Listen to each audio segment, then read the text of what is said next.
बिस्मिल्लाहिर्रहमानिर्रहीम। अस्सलाम वालेकुम नाज़रीन, आप यूट्यूब चैनल देख रहे हैं। मैं इमरान ख़ान हूँ। पाकिस्तान में कल ईद का पहला दिन था। बड़ा ही धमाका खेज़ किस्म का दिन था ख़ित्ते के हवाले से। लेकिन सबसे पहले आगाज़ करते हैं पाकिस्तान के सबसे बड़े और मकबूल लीडर, पाकिस्तान के साबिक़ वज़ीर आज़म और पाकिस्तान की आवाम की अक्सरियत के मुश्तरका लीडर इमरान ख़ान साहब। उन्होंने अपने बेटों से बात की है टेलीफोन पे, और बात तो बड़ी लंबी चौड़ी है, लेकिन एक जुमले में सारी कहानी है। इमरान ख़ान ने अपने बेटे से कहा, जो उनकी बहन ने रिपोर्ट भी किया, कि कासिम, मेरे पाकिस्तानियों को मेरी तरफ से ईद मुबारक देना। ये इमरान ख़ान साहब ने जेल से आप सारे पाकिस्तानियों को ईद मुबारक का पैगाम भेजा है। तो अब मैं इससे ज़्यादा क्या कहूँ। वो जेल में भी आपके बारे में सोचता है, जेल काट भी आपकी वजह से रहा है। उसने कहा था कि मैं आपका नाक नहीं कटवाऊँगा। उसने कहा था कि मैं आपको झुकने नहीं दूँगा। उसने कहा था जो जो वादा उसने आपके साथ किया उसने पूरा किया। वो भागा नहीं डर के, उसने सौदेबाजी नहीं की, उसने आसिम मुनीर के सामने घुटने नहीं टेके, वरना हर जर्नैल के सामने हर सियासतदान ने या तो घुटने टेके हैं या गर्दन कटवाई है। इमरान ख़ान साहब ने फंसा भी लिया और हार भी नहीं मानता। एक आंख भी उसकी इन्होंने ज़ाया कर दी, और ये सरकारी ज़राए बताते हैं, और इसके बावजूद वो आदमी पीछे हटने के लिए तैयार नहीं है। ये इमरान ख़ान का पैगाम था, आप तक पहुंच गया। इमरान ख़ान ने और भी बहुत पैगाम दिए हैं आपके लिए, और उसको उम्मीद है कि उसकी कौम एक दिन खड़ी हो जाएगी, और इसी उम्मीद के सहारे वो ये लड़ाई इस कौम के लिए लड़ रहा है। बहरहाल अभी चलते हैं जो खित्ते की सूरत हाल है उसकी तरफ। इसराइल ने ईरान की एटमी साइट पर हमला किया, और इसके जवाब में ईरान ने भी इसराइल की एटमी तनसीबात के करीब बड़ा खौफनाक अटैक किया है। अब इन दोनों हमलों में कोई ताबकारी फैली नहीं है, लेकिन ये खदशात बढ़ते चले जा रहे हैं। आलमी इदारा जो एटॉमिक मामलात को देखता है, AIEA, वो खासे परेशान है कि अगर कहीं रेडिएशन हो गई या कोई इस तरह के हालात पैदा हो गए तो दुनिया बड़ी अजीबोगरीब सिचुएशन से दो चार हो जाएगी। वो लोग जिनका जंग के लिए कोई कसूर नहीं है वो भी इसको भुगतेंगे। ईरान ने जोहरी तनसीबात के ऊपर जो है वो उनके करीब अटैक किया है, और ये जो एक शहर है ईरान का, दिमुना, यहाँ पे ईरान ने हमला किया। और पहले इससे ईरान के शहर नतंज पे जोहरी तनसीबात पर इसराइल और अमेरिका ने हमले किए थे। ईरान ने अब जवाबी कार्रवाई की है, और ये सहूनी जोहरी तनसीबात पर उसने हमला कर दिया है। अब दो जगहों पे ईरान ने अटैक किया, इन दोनों जगहों के दरमियान ज़्यादा कोई फासला नहीं है, यानी अगर आप स्ट्रेट लाइन देखें तो लगभग 25-30 किलोमीटर का फासला है। ये इस जगह पे ईरान ने अटैक किया। इसमें से एक अराद शहर है और एक डमूना का इलाका है, अराद का इलाका और डमूना का इलाका। यहाँ पे करीबी इसराइल की जो है वो जोहरी तनसीबात है, और इसके बाद पूरे खित्ते में ख़ासतौर पे इसराइल में खौफ की लहर दौड़ गई है। लेकिन इन दोनों हमलों ने नुकसान बहुत ज़्यादा कर दिया, यानी इसराइल को कभी इतना परेशान नहीं देखा गया, और इतना तज़ब्ज़ुब और इतनी बौखलाहट इसराइल की नहीं देखी गई जितनी इन दो हमलों में देखी गई है। ये दोनों हमले बैलिस्टिक मिसाइल के ज़रिए किए गए ईरान की जानिब से, और इन दोनों हमलों को रोकने के लिए आयरन डूम ने अपना पूरा जोर लगाया।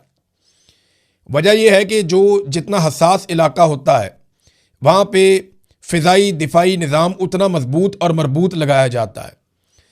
आयरन डोम की जो छतरी पूरे इसराइल के ऊपर लगाई गई थी, इस इलाके पे ख़ास तौर पे बैटरियां और इंटरसेप्टर्स जो हैं वो उनको लगाया गया था, उनकी ड्यूटी थी यहाँ पे।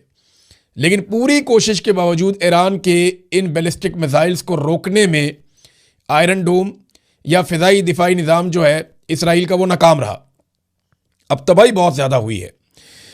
ये जो अराद का इलाका है, यहाँ से तो रिपोर्ट हो रहा है कि 100 से ज़ायद लोग इसमें ज़ख्मी हुए हैं। अभी तक कोई जो मारे गए हैं वो तो रिपोर्ट नहीं हुए, लेकिन 100 से ज़ायद ज़ख्मी हुए हैं, और बहुत सारे लोगों के बारे में बताया जा रहा है कि वो मलबे के नीचे दबे हुए हैं, और वहाँ पे इमदादी कार्रवाइयाँ जारी हैं। इसके अलावा जो दूसरा इलाका डमूना का है, उधर तो बहुत खौफ फैल गया। उसको तो इसराइली मीडिया ने रिपोर्ट किया। इससे पहले इसराइली मीडिया लगातार छुपा रहा था, हर किस्म के हमले को वो छुपा रहे थे, अपने नुकसान को वो छुपा रहे थे, लेकिन एकदम उन्होंने बताना शुरू कर दिया। इसका मतलब है कि ये बहुत अलार्मिंग सिचुएशन है इसराइल के लिए। नेतन्याहू ने जो एक स्टेटमेंट दिया, वो स्टेटमेंट अगर मैं आपको पढ़ के सुनाऊं तो आपको सारी कहानी समझ आ जाएगी कि कितना प्रेशर है इस वक्त। अब ये जो एक ट्वीट आया नेतन्याहू का, ये मैं आपको पढ़ के सुनाता हूँ। नेतन्याहू ने कहा कि हमारे मुस्तकबिल की मुहिम में ये एक बहुत मुश्किल शाम है। थोड़ी देर पहले मैंने अराद के मेयर उससे बात की और उससे कहा कि वो तमाम इजरायली शहरियों की जानिब से ज़ख्मियों की सलामती के लिए हमारी दुआएं पहुंचा दें। मैंने अपने दफ्तर के डायरेक्टर जनरल को हदायत दी है कि वो तमाम सरकारी वजारतों के साथ मिलकर हर मुमकिन इमदाद फराहम करें। मैं इस वक्त मैदान में काम करने वाले हंगामी इमदादी कुव्वतों के हौसला अफजाई करता हूँ और मैं हर एक से अपील करता हूँ कि वो होम फ्रंट कंपाउंड की हदायत पर अमल करें।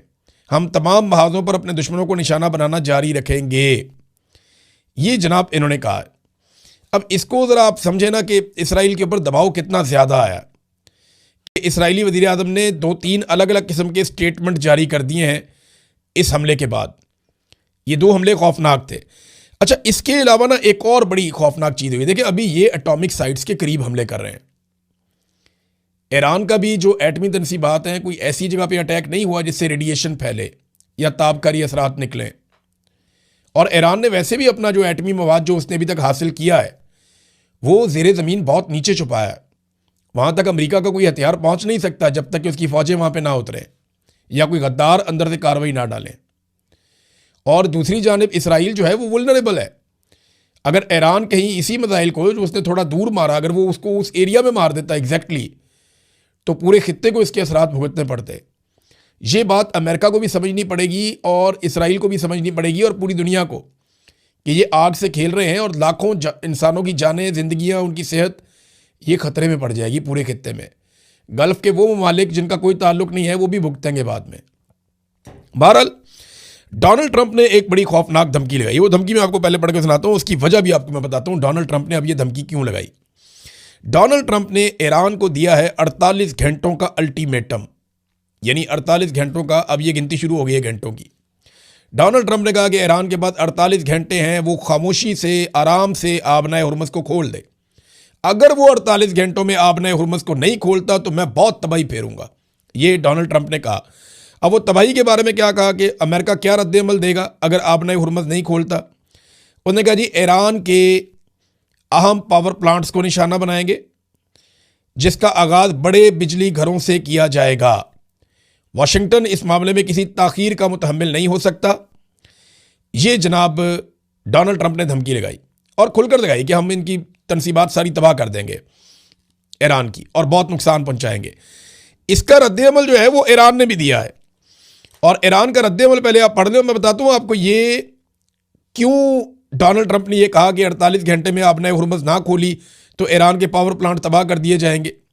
ये क्यों कहा ये मैं आपको बाद में बताता हूँ, लेकिन पहले आप ईरान का जवाब देख लें। उन्होंने कहा जी following previous warning, if Iran fuel and energy infrastructure is attacked by the enemy, अगर दुश्मन ने ईरान के जो फ्यूल के और एनर्जी के, तवानाई के इंफ्रास्ट्रक्चर हैं, अगर उनको तबाह किया, उसके ऊपर हमला किया, तो इसके बदले में खित्ते में जो अमेरिका और उसके रजीम से मुताल्लिक जितने भी रीजनल टारगेट्स हैं और जितने भी इंफ्रास्ट्रक्चर्स हैं वो सारे निशाना बनेंगे, चाहे वो एनर्जी के हैं चाहे वो इंफॉर्मेशन टेक्नोलॉजी के हैं।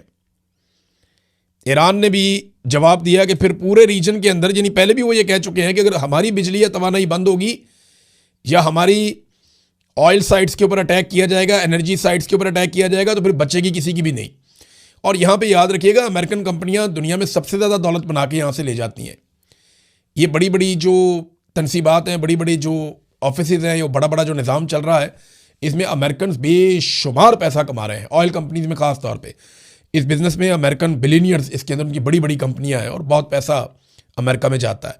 बहरहाल अब ये ईरान ने भी वापस वार्निंग दे दी है कि जनाब आप जो करेंगे वो फिर हम भी करेंगे। ये बात हमें जहन में रखनी पड़ेगी कि ईरान को जो ईरान के साथ किया गया, ईरान ने वापस वो किया, और जो ईरान ने वार्निंग दी, ईरान ने उसके ऊपर अमल दरामद किया। उन्होंने इस जंग में अपनी एक क्रेडिबिलिटी बनाई है कि जो हम कहते हैं फिर वो हम कर भी देते हैं। जब हम बताते हैं कि अगर ये किया तो ये करेंगे, तो फिर वो हम कर भी देते हैं। अब नाज़रीन, अमेरिका को ये क्यों करना पड़ रहा है? देखिए, कुछ ममालिक ने ईरान से रब्ता किया है, मुबैना तौर पे जापान भी उनमें से एक बताया जा रहा है। उन ममालिक ने ईरान को यकीन दिलाया कि आप आबनाए हुर्मुज़ से हमारा तेल गुजरने दें, हमारे ऑयल टैंकर आप जानने दें, हम आपकी शर्त के मुताबिक चाइनीज़ करेंसी के अंदर पेमेंट कर देते हैं। अब ये ट्रिलियंस ऑफ डॉलर्स का अमेरिका का सालाना नुकसान हो जाएगा अगर ये ट्रेंड चल पड़ा दुनिया में। तो ये है अमेरिका की परेशानी।